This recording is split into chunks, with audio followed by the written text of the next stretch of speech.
Hello guys! Hello Libra! Welcome dito sa aking channel, Kapalaran 888 Libra.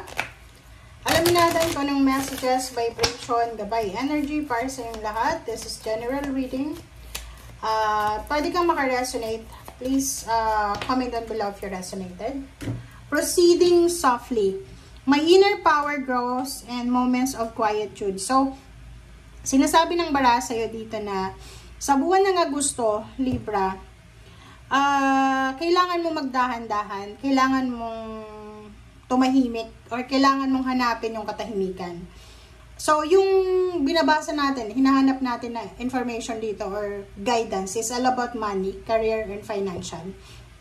So, in terms of money and career, sinasabi ng barahan na kailangan ng balanse, kailangan dahan-dahan ka lang. Wag masyadong papakapagod, wag masyadong may stress sa trabaho, negosyo, or kung ano pa man na pinagkakakitaan mo. Basta dahan-dahan ka lang.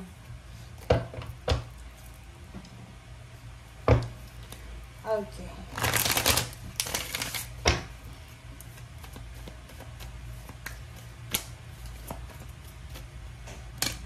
Okay, deception and envy. Mag-iingat ka. This is 7 of Swords.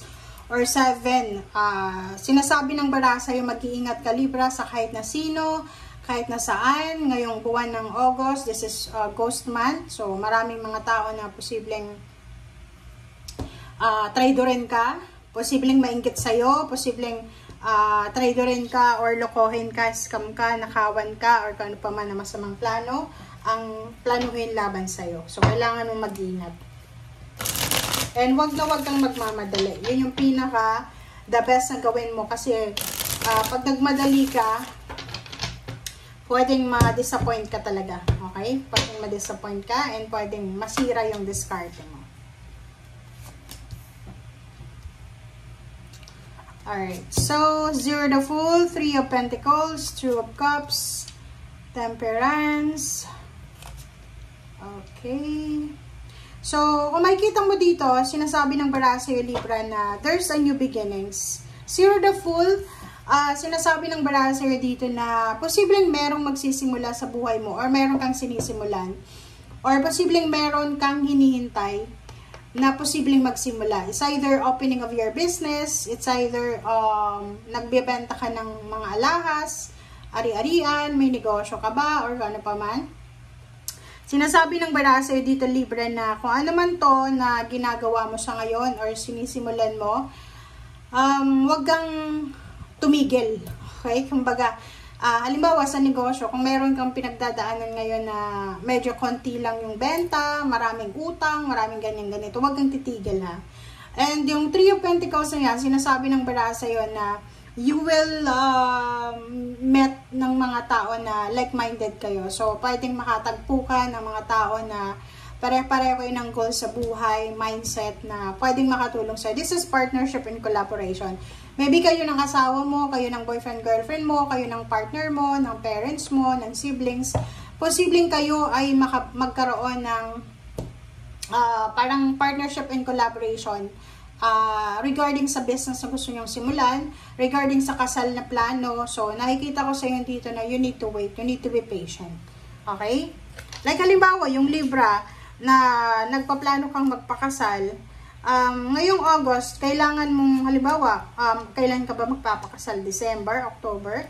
Kailangan mong mag-ipon ng pera, diba? So, sinasabi ng bara sa'yo na kailangan maging mapasensya, magtipid, and wag magpadalos-dalos. Parang ganon. Okay? Like for example, alam mo na nagtitipid ka, alam mo na may pinag-iipunan ka, so wag kang matitempt sa mga online shopping na yan.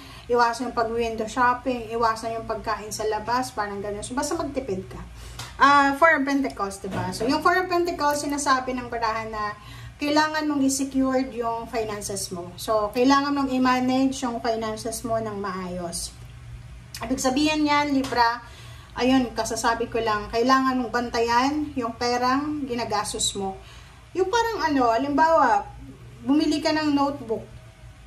Sorry guys Bumili ka ng notebook. Isulat mo doon, eto, August 2025. expenses. Halimbawa, tubig, ilaw, grocery. Kung nagre-rent ka, yung rent. Or kung yung may estudyante ka, yung pamasahe, yung ganyan. Tapos, isulat mo siya, yung lumalabas, pumapasok na pera.